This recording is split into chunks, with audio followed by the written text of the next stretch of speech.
Atomic, Molecular and Laser Physics. Today's topic is Paschen-Beck effect. Last lecture में हमने Zeeman effect के बारे में पढ़ा था। जीमैन इफेक्ट क्या कहता है कि जब हम किसी भी एटम को मैग्नेटिक फील्ड में रखते हैं तो जो एटम है वो क्या बन जाता है, स्पेक्ट्रा बनाते हैं, अपना स्पेक्ट्रल लाइंस में डिवाइड हो जाता है। तो आज हम पढ़ेंगे पाशन-बेक इफेक्ट। बेसिकली होता क्या है कि जीमैन इफेक्ट में क्या होता है कि जो एक्सटर्नल मैग्नेटिक फील्ड होता है वो थोड़ा सा वीक होता है। तो जैसे जैसे हम एक्सटर्नल मैग्नेटिक फील्ड को इंक्रीज कर देते हैं तो जो एनॉमलस जीमैन इफेक्ट था वो आपका वीक फील्ड पे होता है, तो वो आपका कन्वर्ट हो जाता है स्ट्रॉन्ग फील्ड में, और उस इफेक्ट को हम कहते हैं पाशन-बेक इफेक्ट। देखिए,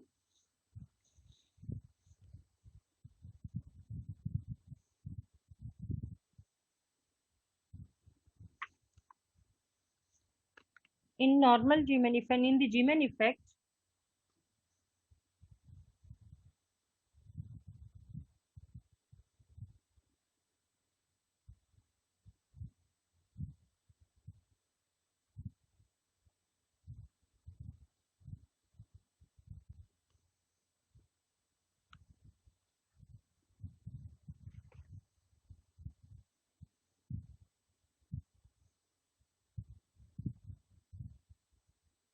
Paschen-Beck effect.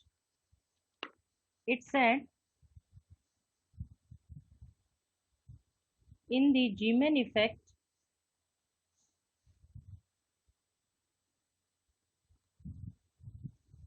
the external magnetic field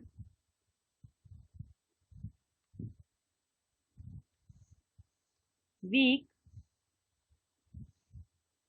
as compared to internal field as compared to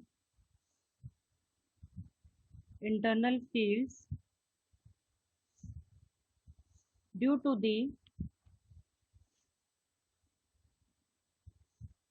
spin and the orbital motion of valence electron.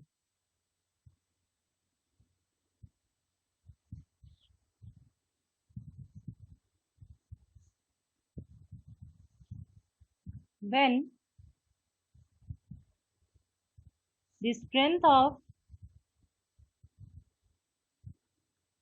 external field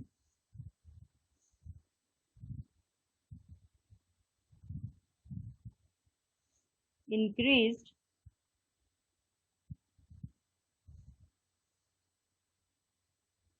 the separation between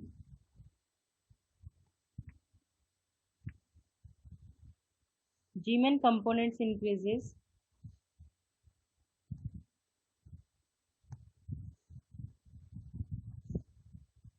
कब तक?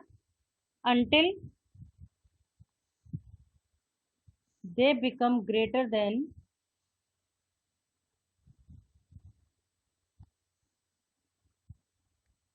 these separations between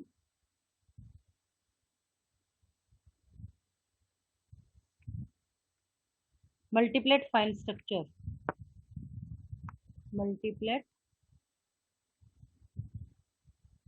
fine structure. देखिए, अगर हम बात करें anomalous Zeeman effect में, मैं एक ही सोडियम लाइन की बात करती हूँ। अनोमलस जीमैन इफेक्ट में हमने इस तरीके से किया था कि ये जो कंपोनेंट है आपका, ये आपका मल्टीपल लाइंस में डिवाइड होता है।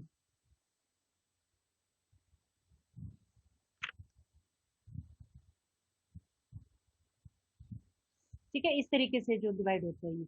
और ये कब होता है? जब आपके पास फील्ड जो होता है वो थोड़ा सा वीक होता है। लेकिन जैसे जैसे हम स्ट्रॉन्ग फील्ड करते हैं तो ये जो मल्टीपल से जो सेपरेशन है इन दोनों के बीच में, ये इतनी बढ़ जाती है जितनी कि आपके पास फाइन स्ट्रक्चर के बीच में होता है। मतलब कि ये जो लाइन है ये और फाइन हो जाएगी, और बारीक हो जाएगी, ये जो स्प्लिटिंग है आपके पास और ज्यादा हो जाएंगी। इस तरीके से कुछ ऐसा हो जाएगा।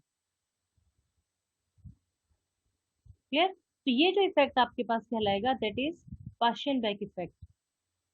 तो उसमें होगा क्या कि जो एनॉमलस जीमैन इफेक्ट है वो कन्वर्ट हो जाएगा पाशन-बेक इफेक्ट में। ये साइंटिस्ट था पाशन-बेक, इसने इसको डिस्कवर किया था, इसीलिए इसके नाम पे इसका नाम रख दिया कि जब हम आपका जो फील्ड है, मैग्नेटिक फील्ड है, वो अगर उसको हम और ज्यादा स्ट्रॉन्ग कर देते हैं, तब आपके पास क्या होता है, जो एनॉमलेस जीमैन इफेक्ट है वो कन्वर्ट हो जाता है पाशन-बैक इफेक्ट में। Component, then the anomalous G-man effect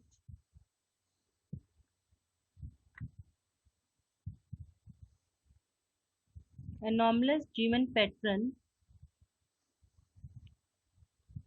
changes over to like a normal G-man pattern, normal G-man pattern। Clear, कि जब आपका anomalous इफेक्ट जो है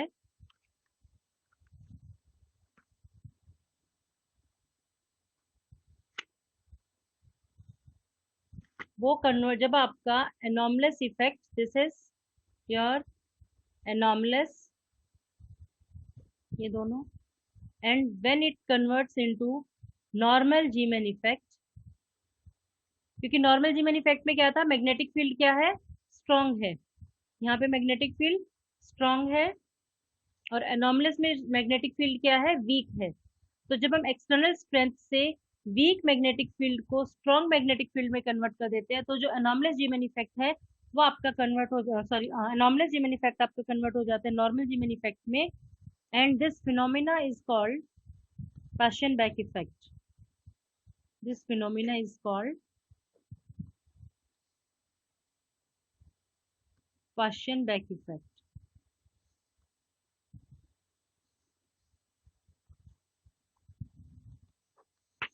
क्लियर। अब एग्जाम में जो इसमें क्वेश्चन आता है, वो मैक्सिमम टाइम आपसे 3 या 5 नंबर में क्वेश्चन पूछा जाता है, explain Paschen back effect and difference between anomalous and Paschen back effect. Next is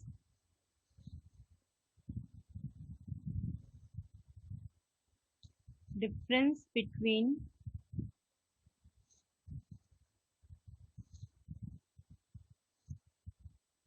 anomalous Zeeman effect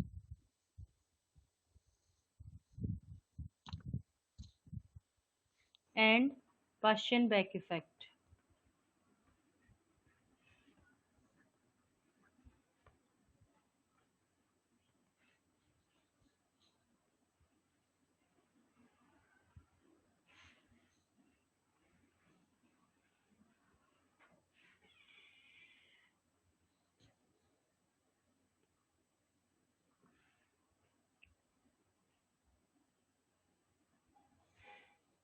That is, here is your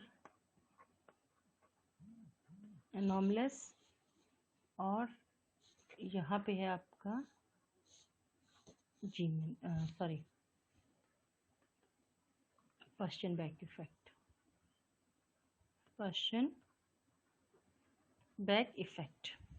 चलो फर्स्ट डिफरेंस देखते हैं हम।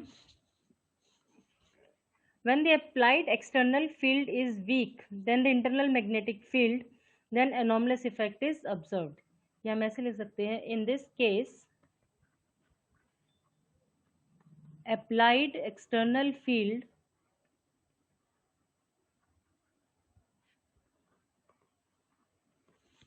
weak, then internal field, while here applied external field stronger than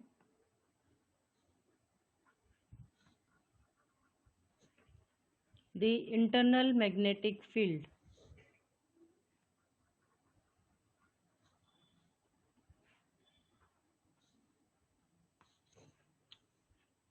दूसरा difference देखते हैं हम।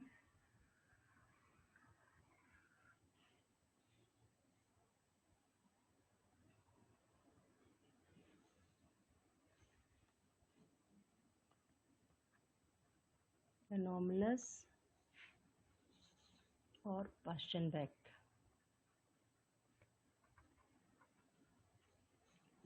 Second difference is the term splitting due to external field is smaller than, कि जो टर्म स्प्लिट होती हैं आपके पास वो फाइन स्ट्रक्चर से कम होती हैं।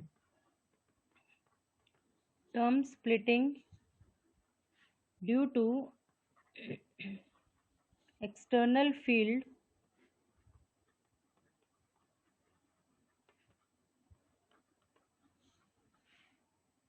is smaller than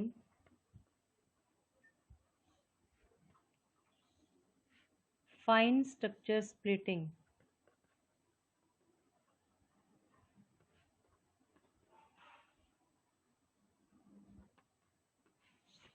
और यहाँ पे क्या होता है कि जो टर्म स्प्लिटिंग होती है, term splitting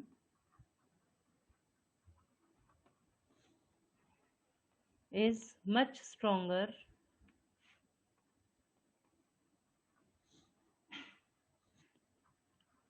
than fine structure splitting.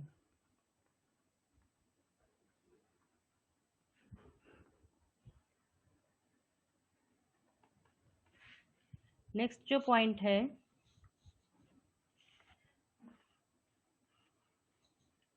The coupling between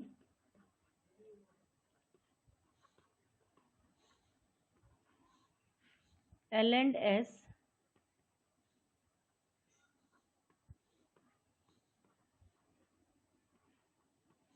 remains intact and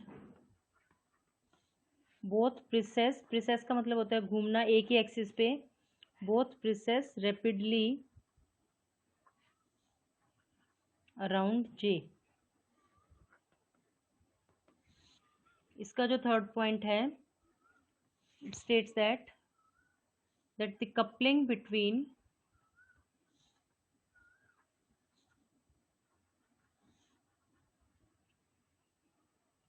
L and S do not remains intact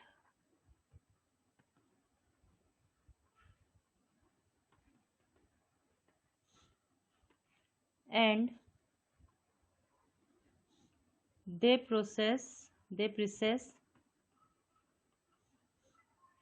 around applied field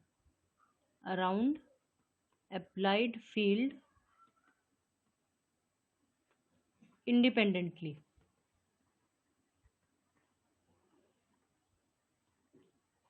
मतलब क्या है कि यहाँ पे एल और एस जो है वो जे के राउंड चक्कर काटेंगे, लेकिन सेम दोनों, ये भी जे के अलोंग करेगा, ये भी एल के एस के अलोंग, और दोनों कंबाइंड होके जो है आपके पास प्रिसेस मोशन करेंगे। प्रिसेस मोशन मतलब एक ही एक्सिस पे घूमना। अब जबकि इसमें क्या होता है, पाशेनबैक इफेक्ट में क्या है आपके पास, दोनों के बीच में जो कपलिंग है वो अलग अलग है, ठीक है, और दोनों अलग अलग रोटेट करेंगे, और किसके राउंड रोटेट करेंगे, अप्लाइड फील्ड के अलोंग रोटेट करेंगे। लास्ट जो है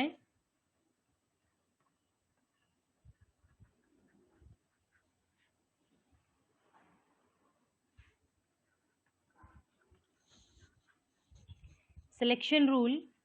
सिलेक्शन रूल का मतलब होता है कि कौन सी इंटरेक्शन पॉसिबल है। Selection rule delta M J is equal to 0 plus minus 1। देखिए डेल्टा एम जे की वैल्यू क्या होती है, प्लस जे से लेकर माइनस जे तक, ठीक है। तो अब आपके पास सपोज करो जे की J1 1/2 है और J2 -1/2 है, तो दोनों को ऐड करोगे तो क्या आएगा, J1 plus J2 is equal to 0, और J1 दोनों को माइनस करोगे तो 1, ठीक है। तो ये पॉसिबल है, मतलब J1 और J2 के बीच में इंटरेक्शन पॉसिबल है, मतलब सिर्फ वही इंटरेक्शन पॉसिबल है जिसमें 0 और 1 आएगा। अब अगर मान लो मैं इसकी बजाय यहाँ पे 3/2 कर देती हूँ, ठीक है, अब 3/2 कर दिया तो इन दोनों का ना तो इनका J1 plus J2 is not equal to 0 और J1 minus J2 is not equal to 1। इसका मतलब J1 और J2 1/2 और -3/2 इंटरेक्शन पॉसिबल नहीं है। That is the meaning of selection rule, कि सिर्फ वही वैल्यूज पॉसिबल है, सिर्फ वही ट्रांजिशन पॉसिबल है जिसमें डेल्टा एम जे की वैल्यू 0 और +-1 आएगी। और इसमें भी सिलेक्शन रूल दो है, इसमें क्या कहता है कि डेल्टा एम जे 0 और +-1 ये तो होना ही चाहिए, साथ में delta M S should be 0। और ये क्या चीज़ है, एम एस और एम जे ये क्या आपके पास टोटल एंगुलर मोमेंटम और ये क्या है total spin angular momentum. Clear है, जो हमने क्वांटम नंबर्स किए थे ये उन दोनों को शो कर रहे हैं। So this is the main differences between anomalous Riemann effect and Persian-back effect. Paper में रिपीटेडली हर साल, लास्ट ईयर 5 ईयर्स के आप पेपर उठा के देख लेना, हर साल क्वेश्चन आता है what is Paschen-Beck effect, explain the difference between Paschen-Beck effect and anomalous effect.